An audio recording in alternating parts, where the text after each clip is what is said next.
What's going on? What's going down? What's shaking? Welcome to another episode of Super Black Comic Book Reviews on Jonathan Soul. Now, comic book reviews on Jonathan Soul, by Jonathan Soul, for Jonathan Soul. I do it for myself mostly. But hey guys, what's going on? This is another comic book review. This actually is from an Ethiopian brother, and the name of the comic is Hawi. This is issue number 1 from E10 Comics. All right, E10 Comics. .com, I believe. And so overall, what the comic is about is it's the origin story of this young lady who's a superpowered superhero type sister, and she gets kind of caught up in this conflict, and she has to protect her family from evil forces unknown. All right, okay, so let's get over here so I can fuck up people's names. All right, so this is written and created by Beserat Debebe. My brother, whose name I'm totally fucking up. And then you can see the rest of the team over here. I mean, the art is gorgeous, number one. And I love the t-shirt. I love the t-shirt, right? Love the t-shirt. So I got this off of E10 Comics, etoncomics.com. And all right, let's go into it. So 20 years ago, over in Ankober, Ethiopia. All right, so we see a newborn baby, young couple. Father is kind of frantic. I don't know if you can see the worry on his face, but Papa's kind of frantic. Let's see here. He's trying to explain to her about some things.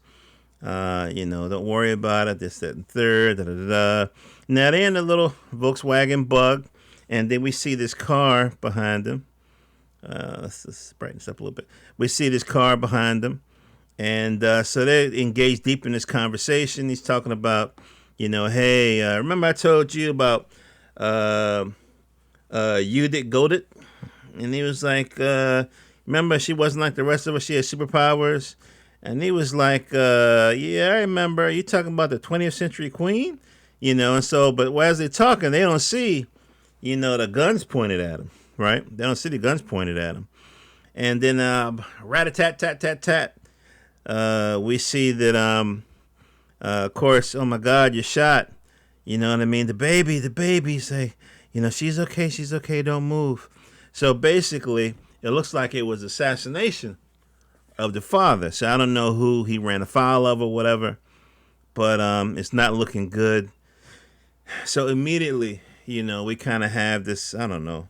Anytime I see parents getting killed, I think about Batman. I mean, it's like the archetype in these American comics, whatever. But the mom is still alive, thank God.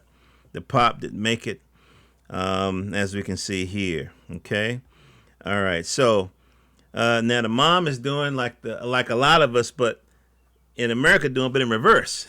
She's like, it's too dangerous here, man. Are we getting out? We getting out. So she's talking to her sister.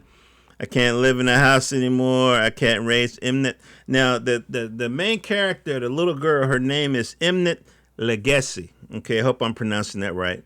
And so that's the little baby that we saw that thankfully missed all the bullets. This is her mom right here. Okay, this is the mom's sister, auntie. She's like, I'm too scared to live here. I'm getting the hell out. And so she's leaving. And then you're like, where's she going? You know where she's going. They don't know about us over here. You know what I mean? But you know what I mean.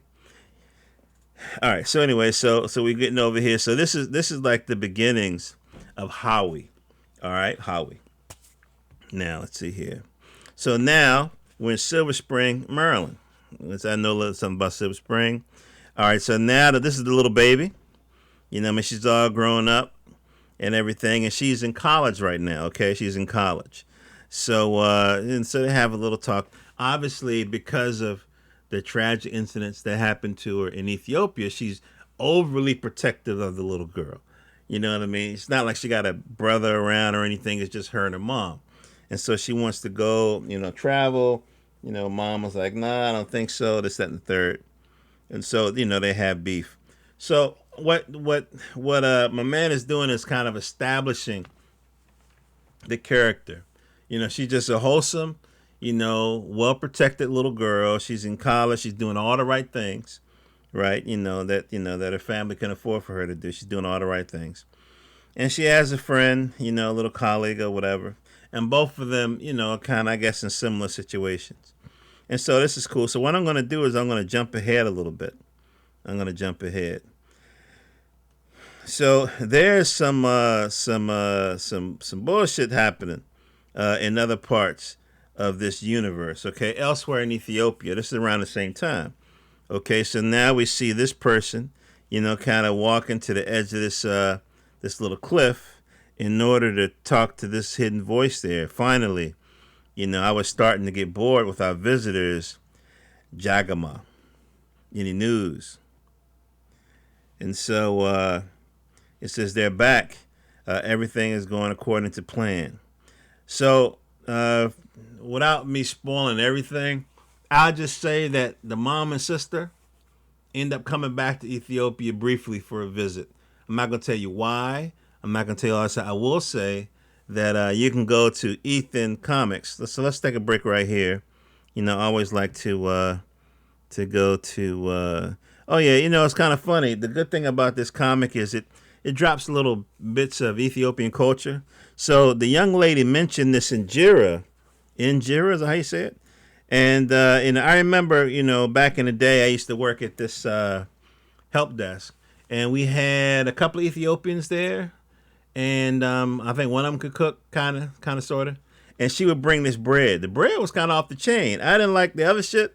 You know what I mean? The other stuff. But the bread, I couldn't get enough of the bread. So anyway, what I wanted to do was I wanted to go to Ethan Comics, just to show y'all where the shit is. Ethan Comics. Here we go. Yeah, I really love doing my comic reviews on iPad. I do like the desk. I like my scratched up, messy desk. But I there's some advantages to this. Maybe once I get a little better with the movie, software, I can combine the two. But yeah, he has another comic book out called Jimbo. Jimbo, yeah, and it has it in Amharic, which is the Ethiopian language, and English. Okay, so I just buy the the digital, and then I buy the print after I go through it. So this is what we're looking at, Hawi. So right now he just has issue 1 out. All right, okay, let's get back to what we're doing. So we got the boogeyman here, whoever this guy is. And he's like, yeah, me. Okay, they came back. You know what to do. Bring her to me as you wish. What do you want to do with these prisoners? Please, we don't know anything. So this villain here has been, I guess they kidnapped these people or something. But it's like, what do you want to do with the prisoners? And he's like, what prisoners? So it looks like they're not going to make it. So I'm not going to, I don't want to spoil everything for you. So I'm just going to say, let me see. I'll give you this one little piece. All right, this one little piece. She finds this, what would you call this, a headdress? In her father's desk. She finds this headdress in her father's desk. All right, and all of a sudden something is happening. And she finds this headdress. What's going on? Help! That's her mom. And they're going toward what looks like a portal or something. Some kind of portal. So he grabbed her mom, and now, the mom's getting taken to this portal. So I should show y'all the rest of it, right? No. I'm not going to show you shit. Why? Because I want you to go and I want you to buy this book. That's what I want you to do. I want you to go. I want you to buy this book.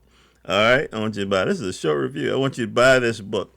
It's Hawa #1, okay, from Eaton. And then I'll probably get the physical, and maybe I'll do another review, and then I'll get this Jimbo one.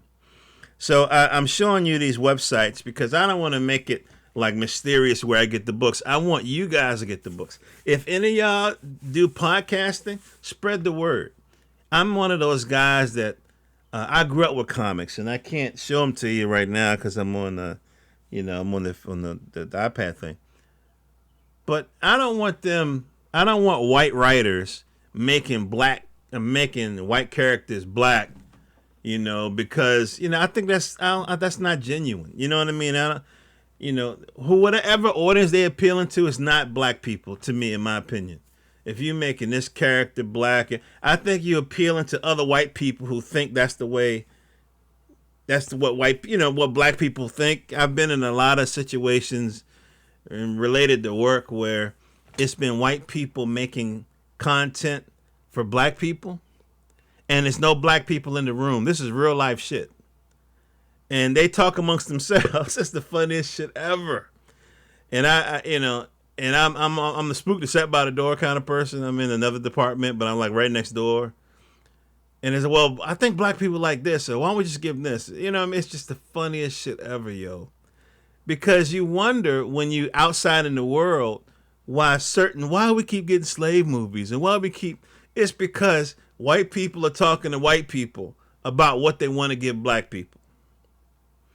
And what's not being said is we only want to give black people what won't be too offensive to us.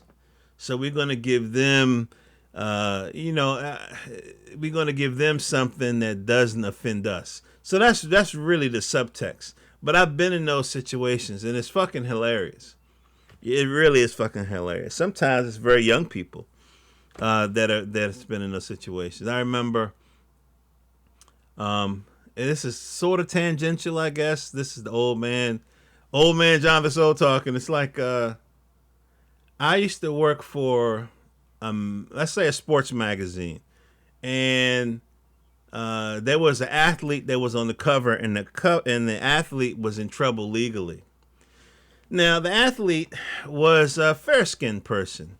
I think I'm brown-skinned. If you go to my YouTube channel and go all the way to the bottom, I think you'll see a picture of me and my son talking or something like that. But I'm fairly brown-skinned. So this guy's, I would say, peanut butter cookie colored. Okay, that's the way I describe it.